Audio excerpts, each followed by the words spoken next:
በውበት በጥራትና እጅግ በዘመነ የኑሮ ዘይቤ የተቃኘ ግዙፍ የመኖሪያ መንደር ካሚባራ ፕሮፐርቲስ ከወዳጅነት ፓርክ አጠገብ በ36000 ካሬ ላይ ያረፈው የመኖሪያ መንደራችን ላይ ውብ የፓርክና የከተማ እይታ ያላቸው ከባለ 1 እስከ ባለ 4 መኝታ አፓርትመንቶች ለሽያጭ አቀርበናል። ይህ ግዙፍ ፕሮጀክት ሲጠናቀቅ በውስጡ ግዙፍ የገበያ ማዕከል፣ የበረዶ መንሸራተቻ፣ የተለያዩ የጤና መጠበቂያ መገልገያዎች፣ የልጆች መጫወቻ እንዲሁም ለእርሶና ለቤተሰቦ ምቹና የዘመነ ህይወት የሚያጎናጽፉ የጋራ መገልገያዎችን ይይዛል። 100% ስትራክቸራል ግንባታቸው የተጠናቀቁ መኖሪያ ቤቶቻችንን ለደንበኞቻችን ለማስረከብ እየተዘጋጀን ነው። አሁን ደግሞ ስትራክቸራል ግንባታቸው 25 በመቶ የደረሱ ቤቶች ላይ እስከ 30 በመቶ የሚደርስ ቅናሽ አድርገን በመሸጥ ላይ እንገኛለን።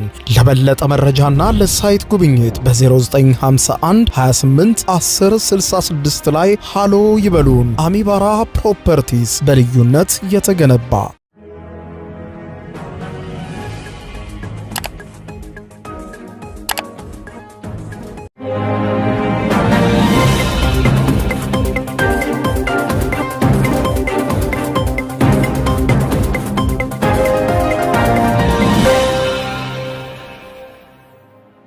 ጤና ይስጥልኝ ክቡራትና ክቡራን የዩቲዩብ ቻናል ቤተሰቦች፣ የሰዓቱን አጫጭር ሰበር መረጃዎች ይዤ ቀርብ ያለው። በርከት ያሉ ሰበር መረጃዎች ዩቲዩብ ላይ ሲጫኑ ቀድሞ ለእናንተ የማስታወቂያ መልእክት ወይም ኖቲፊኬሽን እንዲደርሷችሁ የዩቲዩብ ቻናሌን ሰብስክራይብ በማድረግ የደወል ምልክቷን መጫን አትዘንጉም።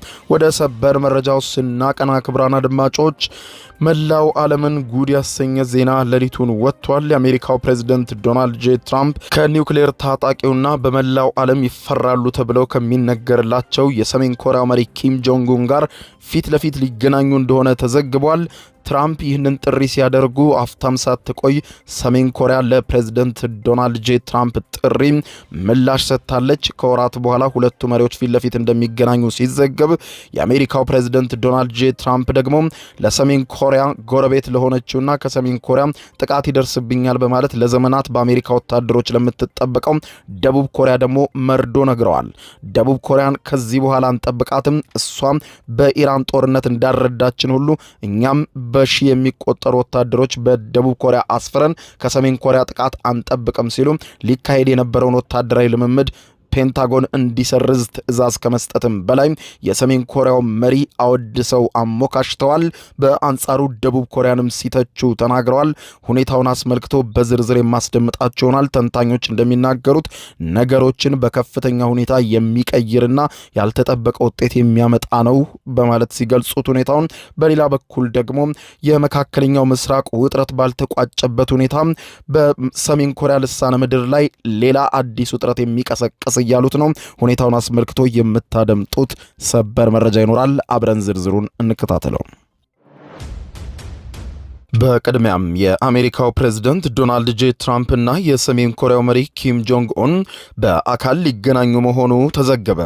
የዩናይትድ ስቴትሱ ፕሬዝዳንት ዶናልድ ጄ ትራምፕ ከሰሜን ኮሪያው መሪ ኪም ጆንግ ኡን ጋር እጅግ በጣም መልካም ግንኙነት እንደመሰረቱ በመግለጽ በዚህ ዓመት መገባደጃ ላይ ከሰሜን ኮሪያው መሪ ኪም ጆንግ ኡን ጋር በአካል ለመገናኘት እቅድ መያዛቸውን ለመጀመሪያ ጊዜ ይፋ አድርገዋል። ፕሬዝዳንት ትራምፕ ከኪም ጆንግ ኡን ፊት ለፊት የሚደረግ ንግግር ለማካሄድ ማቀዳቸውን አስመልክቶ ለቀረበላቸው ጥያቄ ሲመልሱ አዎ በእርግጠኝነት አደርገዋለሁ ያሉ ሲሆን ከሰሜን ኮሪያው መሪ ጋር ያላቸውን ግንኙነት እጅግ የላቀ መሆኑም ተናግረዋል። ፕሬዝዳንቱ አክለውም ከእሳቸው ጋር ተግባብቼ እኖራለሁ እና ምን እንደሆነ ታውቃላችሁ። ከእርሳቸው ጋር ተግባብቼ መኖሬ ለዓለም ሰላምም ለዩናይትድ ስቴትስም እጅግ በጣም ጠቃሚ ነው ብለዋል። ትራምፕ ስለ ሰሜን ኮሪያው መሪና ስለ ሰሜን ኮሪያ ቀጣይ ሁኔታም በተመለከተም የተናገሩት ነገር ከሰሜን ኮሪያው መሪ ኪም ጆንግ ኡን ጥቃት ሁልጊዜም በፍርሃት ላይ የምትገኘው ደቡብ ኮሪያን በእጅጉ አስደንግጧል። በመጀመሪያው የፕሬዝዳንትነት ዘመናቸው ትራምፕ 3 ጊዜ ከተገናኙት ከኪም ጆንግ ኡን ጋር ለሚያደርጉት አራተኛው የመሪዎች ጉባኤ የትራምፕ እቅዶችን ምን ያክል ተጨባጭ እንደሆኑ እስካሁን ድረስ በግልጽ የታወቀ ነገር የለም። ትራምፕ ረቡዕ ዕለት ከሰሜን ኮሪያው ገዢ ጋር ምን አይነት ደብዳቤ ልውውጥ አድርገው እንደሆነ ከመናገር ተቆጥበዋል። ባሳለፍነው ዓመት ትራምፕ ወደ እስያ ባደረጉት ጉዞ ወቅትም ከኪም ጋር ጉባኤ ለማካሄድ የተደረጉ ጥረቶች በአጭር ጊዜ ማሳወቂያ ስብሰባን ከማዘጋጀት ጋር በተያያዙ የሎጂስቲክስ ችግሮች ምክንያት ስብሰባው ሳይሳካ መቅረቱ ተዘግቧል። ይሁን እንጂ የአሜሪካው ፕሬዝደንት ባለፉት 2 ቀናት ከሰሜን ኮሪያ ጋር ያላቸውን ግንኙነት ለማለሳለስና ሞገስን ለማግኘት ከፍተኛ ጥረት ሲያደርጉ የቆዩ ሲሆን ከነዚህም መካከል ከደቡብ ኮሪያ ጋር በጋራ የሚካሄደውን ለዘመናት አሜሪካና ደቡብ ኮሪያ ሲያካሂዱት የነበረውን ወታደራዊ ልምምድ እንዲቆም አድርገዋል። እንደ አውሮፓውያን አቆጣጠር በ2019 በሁለቱ ኮሪያዎች የድንበር ገላጭ ቀጠና ወይም ዲኤምዚ ከኪም ጋር ያደረጉትን ታሪካዊ ስብሰባ የሚያሳይ ፎቶግራፍም በማህበራዊ ሚዲያ ገጻቸው ዛሬ ሌሊቱን ፖስት አድርገውታል። አንድ የአሜሪካ ባለስልጣን እንደገለጹት ነጭ ቤተ መንግስት ዋይት ሃውስ ባለስልጣናት በቀጣዩ ኖቬምበር ወይም ህዳር ወር ላይ ለሚካሄደው የሰሜን ኮሪያው መሪ ኪም ጆንግ ኡን እና የፕሬዝደንት ዶናልድ ጄ ትራምፕ የመሪዎች ጉባኤ ወደ እስያ የሚደረገውን ጉዞ ቀጥተኛ ዲፕሎማሲን ዳግም ለማንሰራራት እንደ መልካም አጋጣሚ እየተመለከቱት ይገኛሉ ተብሏል። በዚህ ዓመት የሚደረግ የፊት ለፊት የሁለቱ መሪዎች ስብሰባ የቀደሙት 3 ስብሰባዎችን ማካተት ያልቻሉ ነገር ግን እንዴት እንደሚሳካ ግልጽ አይደለም ተብሏል። ትራምፕ ከነዚያ 3 ታሪካዊ ግንኙነቶች የመጨረሻ ወደ ሰሜን ኮሪያ ግዛት ለአጭር ጊዜ መሻገርን ያካተተ ቢሆንም በአብዛኛው ባዶ እጃቸውን የተመለሱ ሲሆን ሰሜን ኮሪያም የኒውክሌር ጦር መሳሪያዎችን ማምረት በከፍተኛ ሁኔታ አፋጥናለች። ትራምፕ ሰሜን ኮሪያ እያከማቸች ያለችውንና ቁጥራቸው 57 ደርሷል የሚባሉትን የኒውክሌር ጦር መሳሪያዎች ክምችትን ችላ ብለው አልፈውታል። ይህ አሃዝ በይፋ ከሚገኙ ግምገማዎች ጋር የሚጣጣም ቢሆንም ይበልጥ ግልጽ የሆነ ቁጥር ነው። የአሜሪካው ፕሬዝደንት ለነዚህ የጦር መሳሪያ ክምችቶች የቀደሙትን ፕሬዝደንቶች ተጠያቂ ያደረጉ ሲሆን የሰሜን ኮሪያው መሪ በቅርቡ የሀገሪቱን የኒውክሌር ኃይል ይበልጥ ለማጠናከር ማቀዳቸውን መናገራቸው አይዘነጋም። ትራምፕ ስለ ሁኔታው ሲናገሩ እኔ ፕሬዝደንት በሆን ኖሮ በቀደሙት የአሜሪካ ጊዜዎች ይህ እንዲሆንና የሰሜን ኮሪያ የኒውክሌር የጦር መሳሪያ እንዲኖራት አልፈቅድም ነበር ብለዋል። በመጀመሪያው የስልጣን ዘመናቸው አብረው ባሳለፏቸው በግምት 8 ዓመታት ውስጥ የተገነባው የግል ግንኙነታቸው የሰሜን ኮሪያውን መጥፎ ባህሪ ለመግታት በቂ እንደሆነም ሲናገሩ ተደምጠዋል። አስቀድሞ ነበር ሰሜን ኮሪያን መከላከል፣ አሁን ግን ከሰሜን ኮሪያ ጋር ተከባብሮ ከመኖር ውጪ አማራጭ የለንም ብለዋል ትራምፕ። ኪም ጆንግ ኡንን እጅግ ጠንቅቄ ያውቀዋለሁ። እኛ ብልህ ፕሬዝደንት እስካለን ድረስ እሱ መልካም ይሆናል፣ እሱም መልካም እንደሚሆንም አምናለሁ። አሜሪካ መልካም ፕሬዝደንት ሲኖራት ኪም በጣም መልካም ይሆናል። አሁን ደግሞ አሜሪካ መልካሙንና ብልሁን መሪ በመንበሯ ላይ አስቀምጣለች፣ እሱም ትራምፕ ይባላል። ስለዚህ አሁን የሰሜን ኮሪያው መሪ እጅግ በጣም የተለሳለሰ ሆኗል ሲሉ ትራምፕ ገልጸዋል። ሁኔታውን አስመልክቶ የፖለቲካ ተንታኞች እንደሚያስረዱት ትራምፕ ከኪም ጆንግ ኡን ጋር ዳግም ለመታረቅ የሚያደርጉት ጥረት እንዲሳካላቸው ስለ ደቡብ ኮሪያም በርካታ ነገሮችን ሲናገሩ ተደምጠዋል። ዶናልድ ጄ ትራምፕ የሰሜን ኮሪያ ባላንጣ ስለሆነችው ደቡብ ኮሪያ ሲናገሩ ደቡብ ኮሪያን ለዘመናት በነጻ ስንጠብቃት ኖረን ከሰሜን ኮሪያ ጥቃት እንዳይሰነዘርባት ከ35,000 የአሜሪካ ወታደሮች በላይ በግዛቷ ሰፍረው ሲጠብቋት ኖረዋል። አሁን ግን እኔ ወደ ስልጣን ስመጣ ለምንጠብቃችሁ ጥበቃ መክፈል አለባችሁ አልኳቸው። እነርሱም ለመክፈል ተስማምተው ነበረ። ነገር ግን ደስ አይላቸውም። በነጻ ከኛ እንዲጠበቁ ይፈልጋሉ። ይህ ደግሞ የሚቀጥል አይደለም። አሜሪካም በነጻ የምታደርገው ምንም ነገር የለም ብለዋል። የፖለቲካ ተንታኞች እንደሚያስረዱት ከሆነ ዩናይትድ ስቴትሱ ፕሬዝደንት ዶናልድ ጄ ትራምፕ ይህ የወሰዱት እርምጃና ስለ ደቡብ ኮሪያ መጥፎ ነገር ማውራታቸው ከደቡብ ኮሪያ ጋር ለዘመናት ሲደረግ የነበረው ወታደራዊ ልምምድ ዓመታዊ ሁኔታ በዘንድሮ እንዲቋረጥ ማድረጋቸው ለደቡብ ኮሪያ ከባድ የሆነ ድንጋጤ አጭሮባታል። የዩናይትድ ስቴትሱ ፕሬዝደንት ትራምፕ የኒውክሌር ባለቤት የሆነችውን የሰሜን ኮሪያውን መሪ በድጋሚ ሲያወድሱ፣ በሌላ በኩል ዋነኛ አጋራቸው የሆነችውን ደቡብ ኮሪያን በእጅጉ ወቅሰዋል። እኛን ደቡብ ኮሪያዎችን ከሰሜን ኮሪያ ጥቃት ለመከላከል በርካታ ወታደሮችን አስፍረን ለዘመናት ስንጠብቃቸው ቆየን። ከዚያም አሁን በቅርቡ አሜሪካ ከኢራን ጋር ጦርነት ጀመረች። ያን ጊዜ ደቡብ ኮሪያን ኑና አግዙኝ ስላቸው እምቢ አሉ። እነሱ ለአንድ የአሜሪካ ክፉ ቀን እምቢ አሉ። ለዘመናት ግን እኛ ስንጠብቃቸው ኖረን። ይህ ደግሞ ከዚህ በኋላ የሚቀጥል አይደለም ሲሉ ትራምፕ እጅግ በቁጣ ተናግረዋል። ኪም ጆንግ ኡንን እጅግ ጠንቅቄ ያውቀዋለሁ። እኛ ብልህ ፕሬዝደንት እስካለ ድረስ እሱ መልካም እንደሚሆን በተደጋጋሚ ሲናገር እንደነበር አትረሱትም ብለዋል። ለብቻዋ ተነጥላ ወደምትኖረው የሰሜን ኮሪያው መሪ የቀረበው ይህ ይፋዊ የእንነጋገር የፕሬዝደንት ትራምፕ ጥሪ የመጣው ትራምፕ አሜሪካ ከደቡብ ኮሪያ ጋር ያላትን ጥምረት ደረጃ ዝቅ እንደሚያደርጉ ከተናገሩ በኋላ ነው። በዚህ ሳምንት መጀመሪያ ላይ ትራምፕ ከሰሜን ኮሪያ ጋር ሊፈጠር የሚችለውን ጦርነት ለመመከት የተዘጋጀውንና ከደቡብ ኮሪያ ጋር የሚደረገውን ወታደራዊ ልምምድ ፔንታጎን እንዲያቆመው ትዕዛዝ አስተላልፈዋል። የአሜሪካው ፕሬዝደንት በመጀመሪያ ስልጣን ዘመናቸው 3 ጊዜ በአካል ከኪም ጆንግ ኡን ጋር ተገናኝተው ነበር። ይህም በኮሪያ ልሳነ ምድር ላይ እጅግ ይበልጥ አስተማማኝ ሰላም ይፈጠራል በሚል በርካቶችን አስደንቆም ነበር። ዎል ስትሪት ጆርናል ዛሬ ሌሊቱን ይዞት በወጣው ዘገባ መሰረት ትራምፕ በመጪዎቹ 2 ወይም 3 ወራት ውስጥ ከኪም ጋር ዳግም ለአራተኛ ጊዜ ይገናኛሉ ተብሎ ይጠበቃል። ሰሜን ኮሪያ በበኩሏ ዛሬ ሌሊቱን ባወጣችው መግለጫ አሜሪካን ከደቡብ ኮሪያ ጋር የምታደርገውን ወታደራዊ ልምምድ ለመቀነስ የወሰነችው ውሳኔ ሀገሪቱ በልምምዶቹ ላይ የምታካሂደውን ትንኮሳዘል ተፈጥሮ እንደማይቀይረው አስታውቃለች። ተንታኞች እንደሚሉት ከኪም ጆንግ ኡን ጋር የሚደረግ ጉባኤ ውጤቱ ምንም ይሁን ምን ለትራምፕ ትልቅ የፖለቲካ ድል ሆኖ ሊያገለግል ይችላል ብለዋል። በተለይም ተወዳጅነት የሌለውን የአሜሪካና የኢራንን ጦርነት መፍትሄ ሳያገኝ ባለንበትና የዩክሬንን ጦርነት ለማስቆም በምርጫ ወቅት የገቡትን ቃል ሳይፈጽሙ ባለበት ጊዜ ነው። ሆኖም ግን የትራምፕ ከኪም ጋር የመቀራረብ ጥረት የአሜሪካ ፕሬዝደንትን በጥቅም ላይ የተመሰረተ የዲፕሎማሲ አካሄድ አይነተኛ ምሳሌ ሆኖ በደቡብ ኮሪያ ላይ ከባድ ጫናና ጭንቀት የመፍጠር ስትራቴጂም ሆኖ ተመዝግቧል።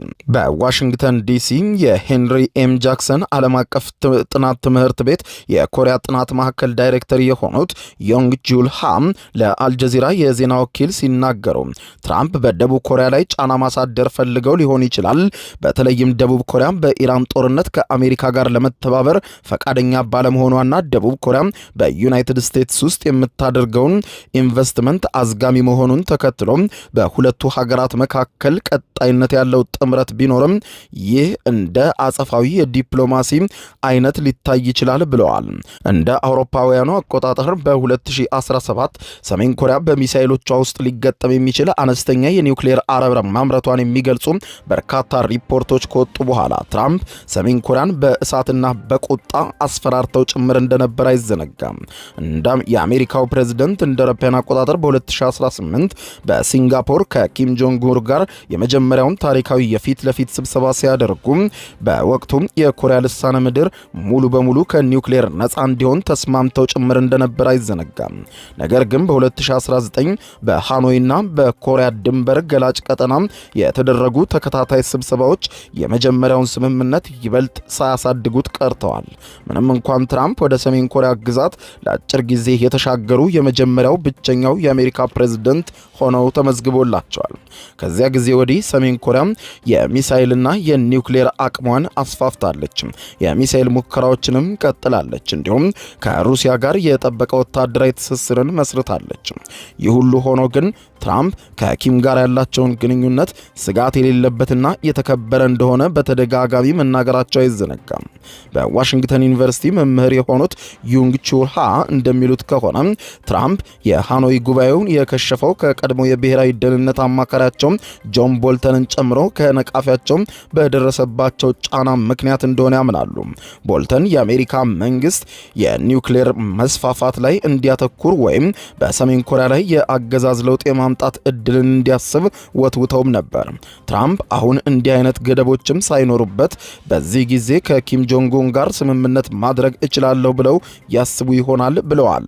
ትራምፕ ከአገራቸው ደቡብ ኮሪያ ላይ ለምን ጫና ፈጠሩ የሚለውን ጥያቄ ያነሳው አልጀዚራ በትንታኔው ትራምፕ በተለይም ባሳለፍነው እሁድ ምሽት በትሩዝ ሶሻል ማህበራዊ ሚዲያ ገጻቸው ላይ በደቡብ ኮሪያ ላይ ያነጣጠረ ጠንከር ያለ መልእክት በማስተላለፍ ከደቡብ ኮሪያ ጋር የሚደረጉ ተገቢ ያልሆኑና መጠበኛ ወታደራዊ ልምምዶችም ፔንታጎን እንዲያቆም ትዕዛዝ መስጠታቸው ይታወሳል። በኋላ ላይ ፕሬዝደንቱ ይህንን ውሳኔያቸውን ደቡብ ኮሪያም በአሜሪካ እስራኤል የኢራን ጦርነት ላይ እርዳታ ለመስጠት ፈቃደኛ ካልሆነች እኛ እሷን የምንረዳበት ምንም ምክንያት የለም ሲሉ በኦቫል ኦፊስ ተናግረዋል። በተለይ እነሱ እኛን ለመርዳት እዚያ በማይገኙበት ጊዜ እየዞርን እነዚህን ሀገራት በሙሉ መጠበቅ አንችልም። ከዚህ በኋላ የደቡብ ኮሪያ ነገር አክትሟል ብለዋል።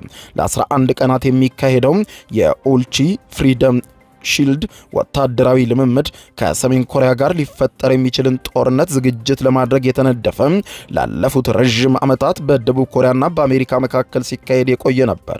ዩናይትድ ስቴትስ የደቡብ ኮሪያን መከላከያ ለማጠናከር ሲባል በደቡብ ኮሪያ ብቻ 35,000 የሚደርሱ የወታደሮችን ያስቀመጠች ሲሆን ይህም ከ1950 እስከ 1953 የኮሪያ ጦርነት በሰላም ስምምነት ሳይሆን በተኩስ አቁም መጠናቀቁን ተከትሎ የመጣ ሁኔታ ነው። እነዚያን ልምምዶች መቀነስ ሰሜን ኮሪያን ለመከላከል በአሜሪካ ላይ ለምትደገፈው ደቡብ ኮሪያ ከፍተኛ ውጥረት ፈጥሮባታል። በአሜሪካ የኔቫዳ ዩኒቨርሲቲ የምስራቅ እስያ ታሪክ መምህር የሆኑት ዩጂን ፓርክ ለአልጀዚራ ሲናገሩ የትራምፕ ውሳኔን የአሜሪካን ስትራቴጂካዊ ቅድሚያዎች መለወጥ ላይ ያንጸባርቃል ብለዋል። ዩናይትድ ስቴትስ ዛሬም በትራምፕ የመጀመሪያ የስልጣን ዘመን ከነበረው ይልቅ በወታደራዊ ሀብቷ ላይ ከፍተኛ ፍላጎት ተጋርጦባታል። ይህም በመካከለኛው ምስራቅ ያሉ ቀጣይነት ያላቸው ግዴታዎችና ስለ ጦርነት ዝግጁነት እንዲሁም የመከላከያ ኢንዱስትሪ አቅም እያደጉ ያሉ ስጋቶችን ያጠቃልላል ብለዋል። እንደ ፓርክ ገለጻ ከሆነ የኢራን ግጭት የኮሪያን ልሳነ ምድር ዲፕሎማሲ የሚካሄድበት ሰፊ ፖለቲካዊ አካባቢ የቀየረ ሲሆን ዋሽንግተን ከመካከለኛው ምስራቅ ባሻገር ሌላ ትልቅ ቀውስ እንዳይፈጠር የማስቀረት ጠንካራ ፍላጎት አላት ብለዋል። የገንዘብ ጉዳይም በአሜሪካው ፕሬዝደንት ውሳኔ ውስጥ ግንባር ቀደም ሚና ሊኖረው ይችላል ብለዋል። የስቲምሰን ሴንተር የኮሪያ ፕሮግራም እንዲሁም 38 ኖርዝ ከፍተኛ ባልደረባ ራቼል ሲናገሩ ትራምፕ ወታደራዊ ልምምዶቹን እንደ ጫና ማሳደሪያ ተጠቅመውባቸው ሊሆን ይችላል። ኮሪያን ለማስደንገጥ ነው። ይህም የደቡብ ኮሪያን ኢንቨስትመንት ለማፋጠንና ምናልባትም የደቡብ ኮሪያን የመከላከያ ወጪ ለአሜሪካ ለመጋራትና ድርሻ ለመጨመር ጭምር ያስባሉ ብለዋል። ትራምፕ የአሜሪካና የደቡብ ኮሪያ ጥምረት ደቡብ ኮሪያ ለቀጠናው ደህንነት የበለጠ ኃላፊነት ወደምትወስድበት ሚዛናዊ መዋቅር እንዲሸጋገር ግፊት ሲያደርጉም ቆይተዋል ብለዋል። በመጀመሪያው የስልጣን ዘመናቸው ትራምፕ ደቡብ ኮሪያም በጣም ትንሽ ክፍያ ትከፍላለች በማለት የአሜሪካ ወታደሮችን ለማስተናገድ የምታደርገውን አስተዋጽኦ በከፍተኛ ሁኔታ እንድታሳድግ አሳስበው ነበር። የኢኮኖሚ ውጥረቶችም ሌላው ምክንያት ሊሆኑ እንደሚችሉ ጠቁመዋል። ሌላኛው የቀጠናው ተንታኝ በበኩላቸው ስለ ሁኔታው ሲያስረዱ ፕሬዝደንት ትራምፕ በተለይም በመካከለኛው ምስራቅ የቀሰቀሱትን ይህንን መሳይ ውጥረት ሳያረጋጉ አሁን ደግሞ በሰሜን ኮሪያ ልሳነ ምድር ላይ እየፈጠሩት ያለው ሌላኛው ውጥረት አሳሳቢ ነው በማለት ይገልጻሉ። የሆነው ሆኖ ትራምፕ በምድራችን ላይ እጅግ ተፈሪና ኃያል የሆኑትን የሰሜን ኮሪያው መሪ ኪም ጆንግ ኡንን በአካል ለማግኘት የቆረጡ ሲሆን ሰሜን ኮሪያም በጄ እንገናኛለን ስትል ለፕሬዝደንት ዶናልድ ጄ ትራምፕ ይፋዊ ምላሽን ሰጥታለች። በዚህ ሁሉ መሃል ታዲያ በአሜሪካ ጦር ስትጠበቅ ለዘመናት የቆየችው ደቡብ ኮሪያም ከባድ ጭንቅ ውስጥ ገብታለች። የኮሪያ ልሳነ ምድር ወደ አዲስ ውጥረት ከዓመታት በኋላ ተሸጋግሯል። በጉዳዩ ዙሪያ ተጨማሪ መረጃዎችን ከሰዓታት በኋላ የማቀብላችሁ ይሆናል። እስከዚያው በያለንበት የዓለም ዳር ቸርንቆይ። የዩቲዩብ የስኬት ሚስጥሮችን በዝርዝር የያዘው የአቤል ብርሃኑ የወይኗ ልጅ መጽሐፍ ሁለተኛ እትም በገበያ ላይ። ዩቲዩብ ለመጀመር በአጭር ጊዜ ስኬትን ለመቀዳጀት አስበዋል? ዩቲዩብ ብጀምር ስንት ብር አገኘሁም ብሎ አስበዋል? እንግዲያውስ በዩቲዩብ 2 የወርቅ 3 የብር ሽልማቶችን ያገኘው የአቤል ብርሃኑ የወይኗ ልጅ የዩቲዩብ ሚስጥሮች መጽሐፍ በዝርዝር ሁሉንም ያብራራሉታል። ዛሬውኑ ገዝተው ህልሞን እውን የሚያደርጉበትን የዩቲዩብ የስኬት መንገድ ይጀምሩ። በሀገር ቤት አከፋፋይ አዲስ አበባ ሜክሲኮ ኮሜርስ መጽሐፍት መደብር። በውጭ ሀገራት ለምትገኙ ከአማዞን ላይ ብታዙ በቀናት ውስጥ ደጁ ይደርሳል። የአማዞን ሊንኩን እዚህ ቪዲዮ ኮሜንት ላይ ያገኙታል። የዩቲዩብ ሚስጥሮች፣ ዘመኑ ጋር ተፈላጊ መጽሐፍ።